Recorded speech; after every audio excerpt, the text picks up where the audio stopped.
ប្រាំងឬវស្សាមិនដែលខ្វល់សំខាន់ខែណាក៏ប្រើបានក្តៅឬត្រជាក់ក៏មិនខ្វល់សំខាន់នៅតែត្រូវការវាពេលចេញក្រៅចិត្តឬឆ្ងាយក្តៅដីហុយក៏ត្រូវការវាមិនមែនពាក់រាល់ថ្ងៃតែពាក់ជាប្រចាំពេលជិះម៉ូតូទៅណាឆ្ងាយពេលអាកាសធាតុមិនសូវល្អមានអាវក្រៅបែបនេះជួយបានច្រើនមែនតើ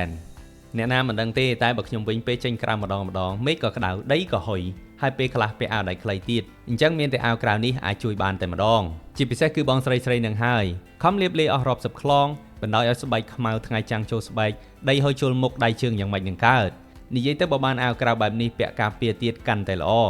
នៅទីណាខ្ញុំមិនដឹងទេតែបើហាងមួយនេះវិញអាវក្រៅប្រភេទបែបហ្នឹងស្អាតអញ្ចឹងមានច្រើនមែនតើនិយាយទៅមានទាំងស្រីមានទាំងប្រុសតែម្ដងបងប្អូនពេលចូលមកដល់ហាងនេះភ្លាមខ្ញុំមើលមួយផ្លែតស្មានតែជារបស់ថ្មីទេតើតាមពិតគឺជាអាវក្រៅមួយទឹកសោះតែនៅថ្មីស្អាតមែនតើបើកំប្រាប់ថាអាវក្រៅមួយទឹកដឹងតែច្រឡំហើយ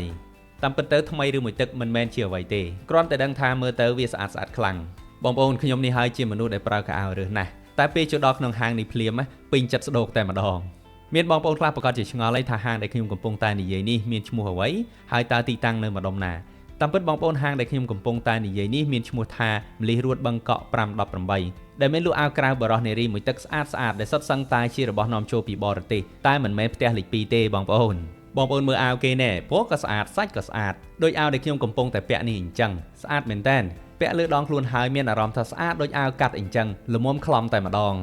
សម្រាប់បងប្អូនដែលធ្វើដំណើរផ្លូវឆ្ងាយកាត់ខ្យល់កាត់ដីឬកម្ដៅថ្ងៃអាវប្រភេទនេះគឺត្រូវមែនតើជួយទាំងការពារកម្ដៅថ្ងៃជួយទាំងការពារធូលីដីហើយអាចប្រើការពារទឹកភ្លៀងបានថែមទៀតព្រោះអាវខ្លះមានសាច់ការពារទឹកភ្លៀងដូចអាវភ្លៀងអញ្ចឹង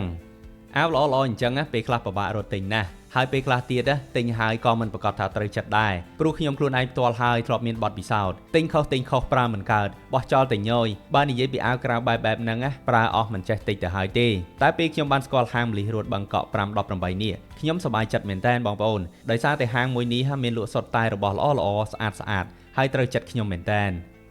ចូលមកដល់ក្នុងហាងនេះមើលទៅរៀងតូចបន្តិចមែនតែខោអាវរបស់គេច្រើនជាពិសេសគឺអាវនឹងតែម្ដងដែលសុទ្ធសឹងតែជាអាវស្អាតដូចថ្មីអញ្ចឹងហើយអាវខ្លះជារបស់ brand ល្បីឈ្មោះថែមទៀតផង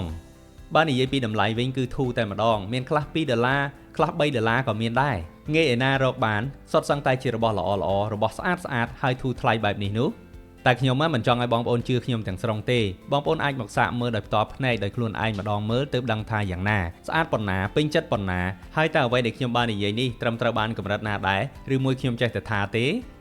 សម្រាប់បងប្អូនដែលចាប់អារម្មណ៍ចង់ទិញអាវក្រៅបែបហ្នឹងយកទៅពាក់ធ្វើការឬធ្វើដំណើរជិតឆ្ងាយបងប្អូនអាចអញ្ជើញមកដល់ទីតាំងហាងផ្ទាល់ក៏បានដែលស្ថិតនៅម្ដុំបឹងកក់ហ្នឹងទេពេលដែលបងប្អូនធ្វើដំណើរមកដល់ stop R3 បងប្អូនបត់ស្ដាំប្រហែលជា50ម៉ែត្របងប្អូននឹងមកដល់ការ៉ាសាំងកៅតិចហើយដែលទីតាំងហាងនោះគឺនៅក្នុងការ៉ាសាំងនឹងតែម្ដងហើយចំពោះទីតាំងលម្អិតខ្ញុំនឹង pin ជូនបងប្អូននៅក្នុង comment ខាងក្រោមវីដេអូនេះម្យ៉ាងបើបងប្អូនមិនសូវមានពេលជាប់រវល់ច្រើនឬបងប្អូនដែលនៅតាមបណ្ដាខេត្តឆ្ងាយបងប្អូនក៏អាចកម្មង់ទិញបានតាមរយៈ page របស់ហាងផ្ទាល់ដែលមានឈ្មោះថាម្លិះរួតបឹងកក់518ឬបងប្អូនអាចតាមដានតាមរយៈការ live លក់នៅលើ page ម្លិះរួត519 store ក៏បានហើយអ្វីដែលកាន់តែពិសេសឥឡូវនេះហាងក៏មាន promotion ពិសេសជូនបងប្អូនដោយបញ្ចុះតម្លៃជូនបងប្អូនចំនួន 20% ដោយគ្រាន់តែទស្សនាវីដេអូនេះហើយពេលបងប្អូនទៅដល់ហាងឬធ្វើការកម្មង់ទិញបងប្អូនគ្រាន់តែប្រាប់អ្នកលក់ថាមកតាមរយៈវីដេអូក្នុង page ព្រំសុធិរិទ្ធតែប៉ុណ្ណឹងជាការស្រេចងាយចាំអីទៀតបងប្អូនអញ្ជើញមកឥឡូវនេះបានទាំងរបស់ល្អប្រើហើយបានបញ្ចុះតម្លៃ 20% ទៀតអរគុណបងប្អូនទាំងអស់គ្នាសម្រាប់ការទស្សនាវីដេអូនេះខណៈពេលនេះខ្ញុំបាទសុធិរិទ្ធសូមអរគុណសូមជម្រាបលាជួបគ្នានៅវីដេអូបន្ទាប់